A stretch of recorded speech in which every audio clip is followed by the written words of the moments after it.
Halo, perkenalkan, nama saya Syifa Husnuhania dari Pendidikan Kimia Angkatan 2021 dari Universitas 11 Maret.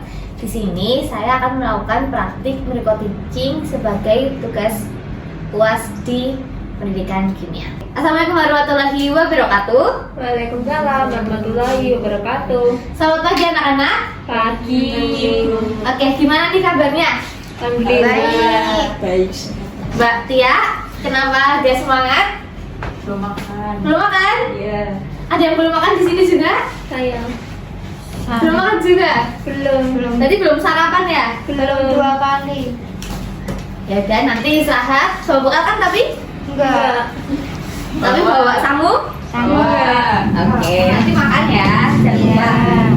Baik anak-anak, sebelum mulai pelajaran pada pagi hari ini, silakan berdoa yang dipimpin oleh ketua kelas. Baik, sebelum memulai pembelajaran pada pagi hari ini, alangkah baiknya kita berdoa dulu. Berdoa menurut agama dan kepercayaan masing-masing dimulai. Berdoa tidak pernah dicukupkan.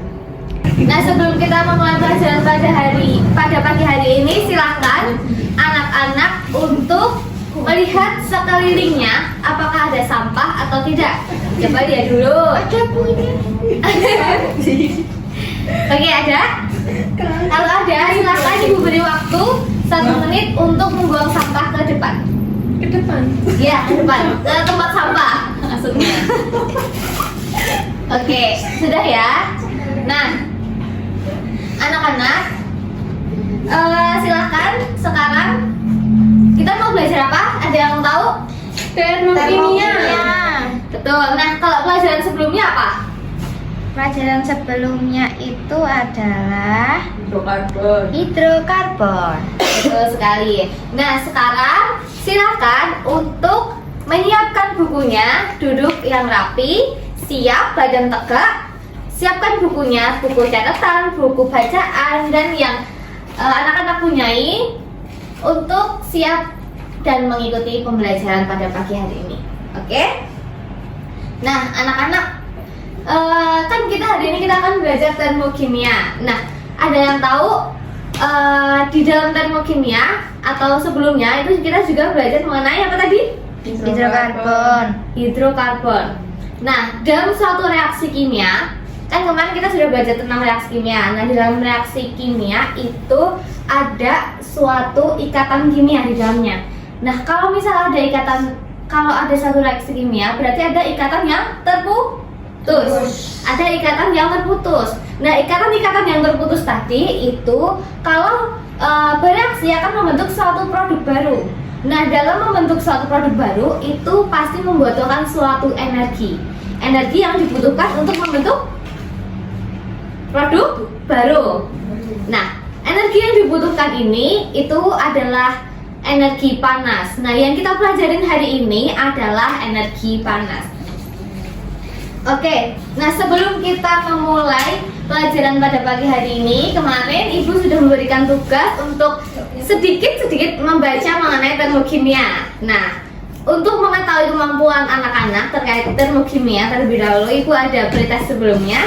Silahkan untuk join ke Kahoot yang telah Ibu bikin.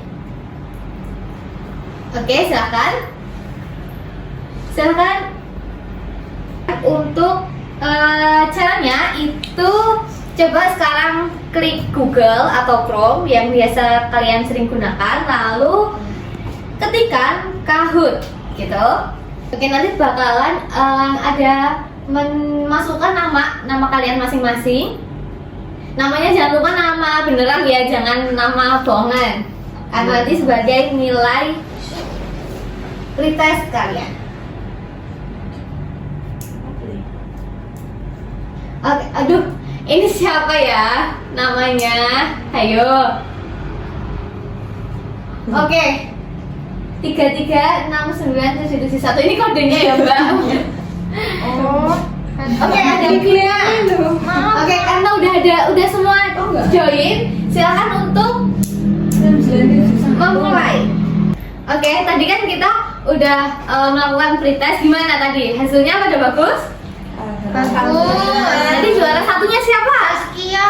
Ya, selamat untuk Saskia. Tepuk tangan untuk Saskia dulu. Iya, Oke, aja. untuk anak-anak yang lain besok dipelajarin lagi ya sebelum belajar kita harus belajar terlebih dahulu. Oke, nah untuk saat ini untuk hari ini kita akan belajar termokimia. Coba perhatikan gambar yang ada di depan layar. Ada yang tahu ini gambar apa? Teh panas. Betul.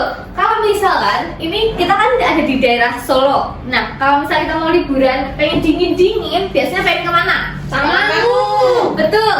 Nah, di Rawamangun, biasanya kalian minum apa? Es atau panas? Panas. Coklat teh panas. Coklat panas. Bahasa ini ya suka coklat panas. Kalau Mbak Kia suka apa? Susu.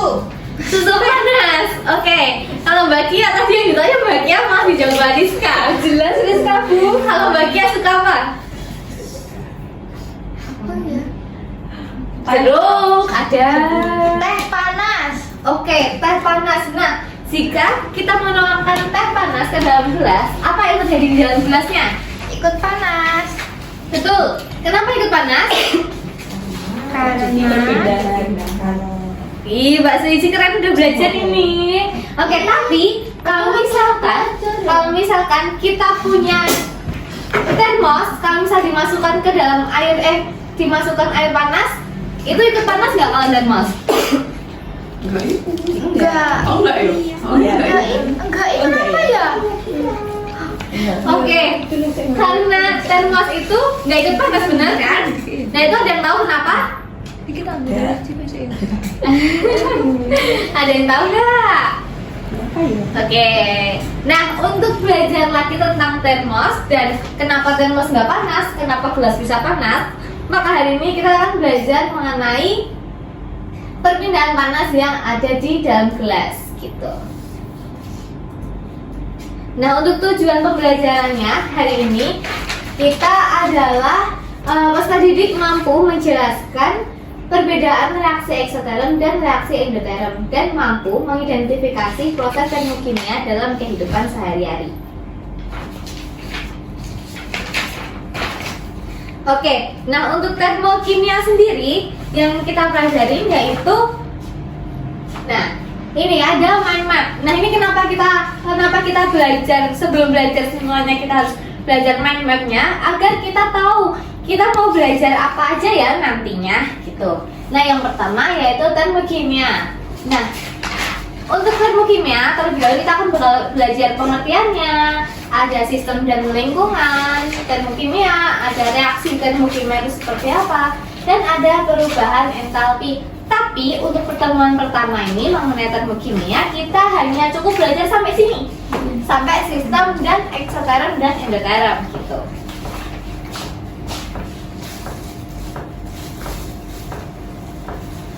Oke, yang pertama yaitu pengertian termokimia. Silahkan kepada Mbak Zainia bisa membantu Ibu untuk membacakan yang ada di depan.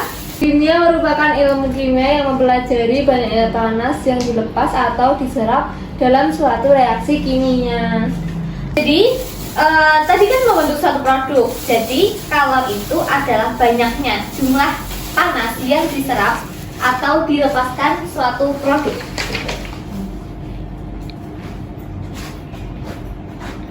Nah, untuk konsep dasar yang perlu kita ketahui sebelum belajar termokimia yaitu hal ini tiga ini penting karena ini sangat, kalau misalnya tiga ini belum tahu bakalan susah untuk mengikuti pembelajaran selanjutnya. Jadi yang pertama itu ada entalpi dan perubahannya, ada sistem dan lingkungan, dan ada reaksi eksoterm dan endoterm. Oke,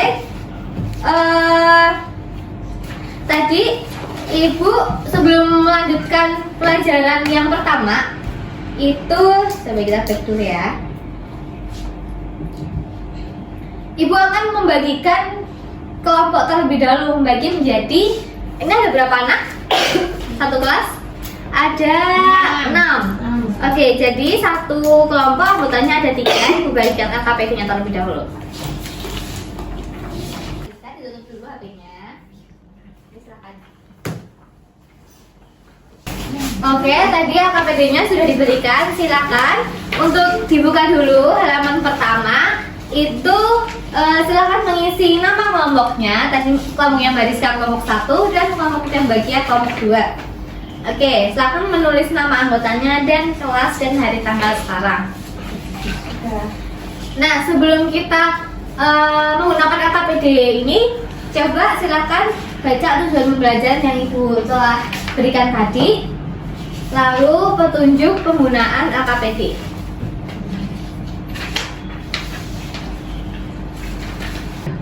Oke, sudah dibuka KKPD-nya? Sudah. Nah, di sana ada aktivitas 1. Silakan perhatikan gambar 1 dan 2. Oke. Selagi memperhatikan gambar 1 dan 2, silakan untuk memperhatikan ke depan terlebih dahulu. Ibu akan menerangkan mengenai materi entalpi. Gitu. Oke. Nah, anak-anak, di sini ada yang namanya entalpi. Entalpi itu adalah jumlah energi dari semua bentuk energi yang dimiliki oleh suatu zat atau sistem yang terdiri dari energi dalam dan energi kerja. Nah, ini entalpi ini tidak bisa diukur. Karena kenapa? Karena itu kan berubah-ubah, jadi tidak bisa diukur. Yang bisa diukur adalah perubahan dari entalpinya itu sendiri. Namanya perubahan entalpi atau delta H. Oke, nah sedangkan untuk perubahan entalpi itu merupakan besarnya energi kalor yang dibesarkan, yang dibebaskan, atau yang diserap dalam suatu reaksi kimia. Untuk rumusnya sendiri yaitu jumlah entalpi produk dikurangi jumlah entalpi reaktan. Oke. Nah, silakan anak-anak membuka aktivitas 1. Di situ ada gambar 1 dan gambar 2. Silakan untuk masing-masing kelompok membaca deskripsi dari gambar 1 dan juga gambar 2. Silakan dikerjakan masing-masing kelompok selama 5 menit. Oke, gimana? Ada kesulitan? Belum. Kelompoknya Mbak Rafita? Belum ada sih, Bu. Ya. Nanti dipresentasikan ya. Iya, Bu. Sudah dikerjakan? 5 menit sudah berlalu. Oke, nah selanjutnya itu ada di AKBD itu ada aktivitas 2. Nah, di sini Ibu mempunyai praktikum sederhana yang bisa kalian pelajari. Oke, untuk aktivitas 2 yaitu kita ada praktikum sederhana. Mungkin salah satu masing-masing kelompok atau salah satu kelompok aja yang maju ke depan. Perwakilan satu kelompok. Silakan. Ada yang mau? Tunjuk aja. Oke, silakan Mbak Suci. Untuk mencoba praktikum. Kok kerutan? Bentar. Oke. Nah, untuk langkah-langkahnya ini ada di LKPD. Yang lain memperhatikan ya. Iya.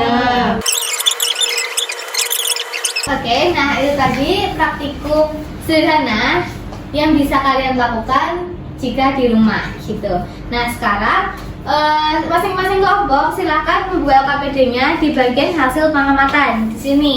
Nah, di sini ada 2 soal yang bisa anak-anak kerjakan.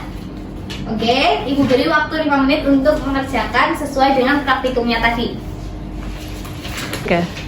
Oke, nah tadi sudah mengerjakan semuanya? Sudah. Nah, sekarang coba Ibu jelaskan lagi.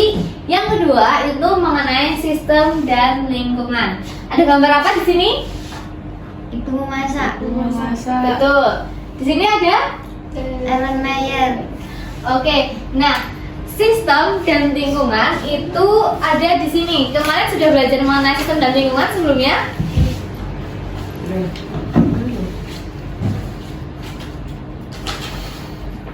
Oke, jadi yang kemarin sudah belajar itu masih belum ingat ya? Oke, Ibu terangkan saja, yaitu nah dalam ini kita cobain. Di sini ada gambar apa? Ellen Mayer. Betul. Nah, coba ada yang tahu yang mana yang termasuk sistem dan yang mana yang termasuk lingkungan? Sistem yang larutannya. Betul. Lingkungannya. Elemen. Oke, ada satu lagi yang kurang. Apa? Udara. Udah di sekitar termasuk Lingkungan. betul. Tepuk tangan untuk barisan.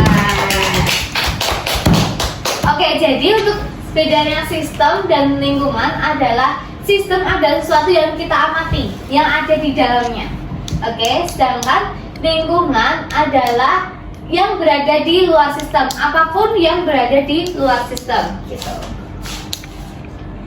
Oke, silakan untuk selanjutnya itu membuka aktivitas ketiga, yaitu di sini juga ada sama, ada soal juga yang bisa dikerjakan anak-anak selama 5 menit juga. Silakan dikerjakan di kelompok masing-masing. Oke ya. Nah, selanjutnya ada sistem itu terdiri dari 3. Ada gambar A, B, dan C. Oke. Jika dilihat dari gambar, apakah sudah bisa dijelaskan apa perbedaan dari ketiga benda itu? Coba sekarang Mbak Zainia bisa menjelaskan gambar nomor A. Ini apa yang terjadi? Apa yang ada di gambar? Yang kedua itu sistem tertutup dan yang ketiga itu terisolasi. Betul. Kalau sistem ini apa? Coba Mbak Rizka. Ya. Kalau yang A itu yang sistem terbuka itu terjadi perpindahan kalor dari sistem ke lingkungan. Ya. Terus Tertutup. kalau yang tertutup Kalau bahan kan kalor, materi. ya. Ada perubahan kalor dan ada perubahan massa karena bakal menguap.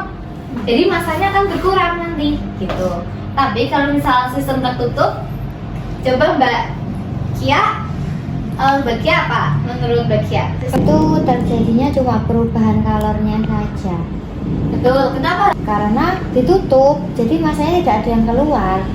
Oke. Jadi cuma buai gitu, Bu. Oke. Betul. Kavita? Ada yang tahu? Ada yang tahu? Tidak terjadi perubahan materi dan kalor. Betul sekali. Jadi tidak ada massa di sini karena tertutup. Contohnya apa yang tadi kita sudah bahas di depan? Di awal tadi. Termos. Ya, betul. Kenapa termos tidak panas waktu diberikan air panas? Karena termos termasuk sistem terisolasi. Jadi kita menggunakan panas itu nggak terasa panasnya yang ada di luar. Jadi tidak ada perubahan kalor, gitu. Oke, materi selanjutnya yaitu mengenai reaksi kimia itu dibagi menjadi 2, yaitu ada eksoterm dan endoterm. Nah, untuk reaksi eksoterm adalah reaksi yang melepaskan kalor dari sistem ke lingkungan. Contohnya seperti ini. Jadi, ini tadi ada sistem, elemen ada sistem. Nah, sistem ini lebih panas daripada lingkungan. Nah, lalu dari panas yang ada di sistem ini keluar dari sistem ke lingkungan, maka disebut dengan eksoterm, gitu. Ada kalor yang melepas dari sistem, keluar dari sistem. Oke. Sedangkan untuk reaksi endoterm yaitu reaksi yang menyerap kalor dari lingkungan ke sistem. Jadi, jika kalor itu dari lingkungan itu akan diserap ke dalam sistem, maka sistem itu akan lebih dingin daripada lingkungan. Oke, sekarang coba lihat aktivitas terakhir, yaitu di sini ada gambar, 2 gambar yang mirip juga yang ada di sana tadi. Coba dilihat. Lalu di sini ada contoh-contoh yang teman-teman bisa kerjakan, yaitu ada api unggun dan ada es batu. Silakan apa yang termasuk eksoterm mana, termasuk endoterm yang mana, gitu ya. Ya. Oke, sudah dikerjakan selama 5 menit. Nah, anak-anak tadi kan kita sudah belajar dan sudah menjawab dari aktivitas 1 hingga terakhir secara berkelompok. Sekarang silakan masing-masing kelompok untuk mempresentasikan ke depan gimana hasil yang telah didapatkan dan jawaban-jawabannya itu, oke? Silakan untuk kelompok pertama, kelompoknya Mbak Kia, silakan masuk ke depan. Sini kan apa? Presentasi. Baik, jadi saya akan mewakili kelompok saya yang itu kelompok 1. Jadi di sini ada 2 gambar. Yang pertama itu kan ada gambar api unggun. Jelas api unggun itu adalah eksoterm karena terdapat pelepasan kalor ke udara. Lalu untuk yang es batu itu tuh eksoterm juga menurut saya, menurut kelompok saya. Karena es batu itu kan mencair sehingga terjadi perpindahan dari kalor dari sistem ke lingkungan. Oke, terima kasih kepada Mbak Kia. Silahkan duduk. Tepuk tangannya untuk Mbak Kia dan kelompok kedua.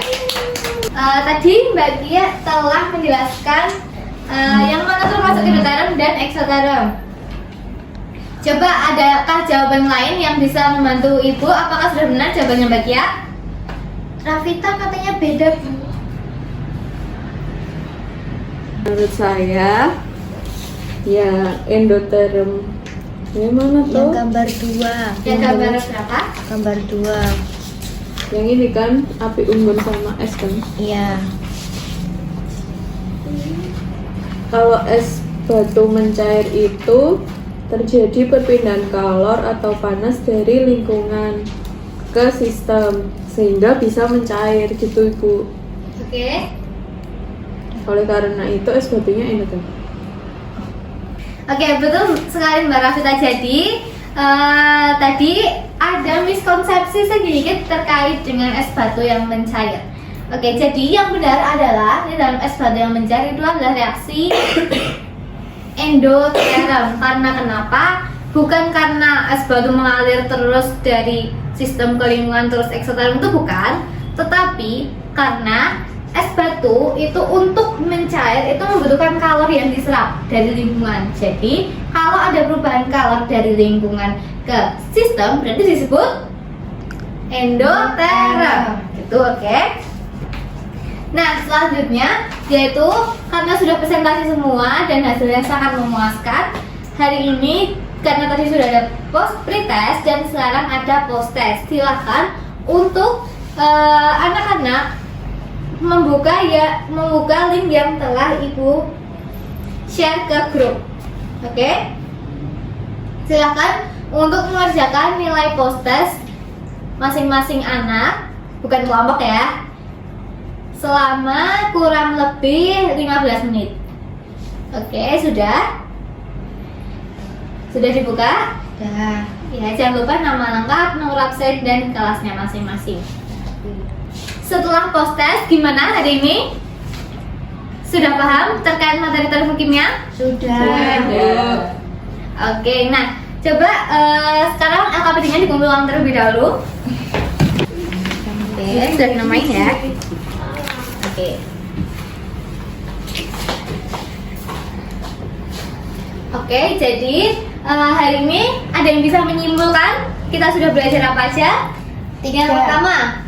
Perubahan entalpi, Betul, eksoterm dan endoterm, betul, sistem dan lingkungan. betul. Lingkungan, eksoterm, endoterm, dan entalpi. Oke, kalau perbedaan eksoterm dan endoterm, Mbak Zainia.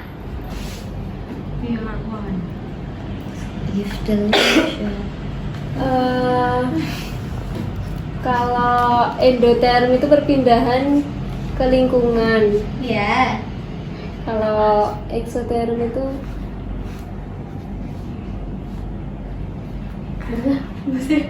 Jadi hari ini telah belajar 3 materi dan untuk selanjutnya yaitu tadi ada jenis-jenis entalpi, jenis-jenis perubahan yang kita pelajari di pertemuan selanjutnya. Oke. Nah, sebelum Ibu tutup pembelajaran pada pagi hari ini, silahkan coba klik link G-form yang kedua itu berupa refleksi. Nah, di sana bisa memberikan nama dan pendapat-pendapat kalian tentang pembelajaran hari ini. mau happy, bisa diberikan happy Bu, senang karena belajarnya menyenangkan, atau ada yang sedih karena bosan diterangin terus, atau cuman mengerjakan tugas terus. Silahkan curhat di sana, apapun itu boleh gitu. Oke. Nah, untuk hasil post testnya nanti itu nanti akan Ibu rekap, dan nanti untuk yang remedi siapa dan yang enggak remedi siapa Ibu akan umumkan di nanti malam, mungkin insya Allah nanti malam Ibu akan kirimkan. Dan nanti untuk yang remedi itu silahkan membuat poster yang berisikan materi pada pagi hari ini. Dan untuk pengayaan yang remedi silahkan membaca kembali materi selanjutnya dan materi yang Ibu berikan tadi. Oke, nah untuk PR-nya, untuk PR pertemuan hari ini silahkan membuka buku bahan ajar yang telah Ibu berikan. Itu halaman 103 ya, itu ada nomor 1 sampai 10. Silahkan untuk mengerjakan, ditulis di buku masing-masing. Dan untuk deadline-nya itu adalah pertemuan besok. Jadi pertemuan besok sudah semua dikerjakan dan kita akan bahas bersama-sama. Oke, baik. Itu saja dari Ibu. Jika dari Ibu ada kesalahan kata, Ibu mohon maaf, dan jangan lupa untuk belajar materi selanjutnya, yaitu jenis-jenis perubahan entalpi gitu. Oke, sekian dari Ibu. Wassalamualaikum warahmatullahi wabarakatuh. Waalaikumsalam warahmatullahi wabarakatuh.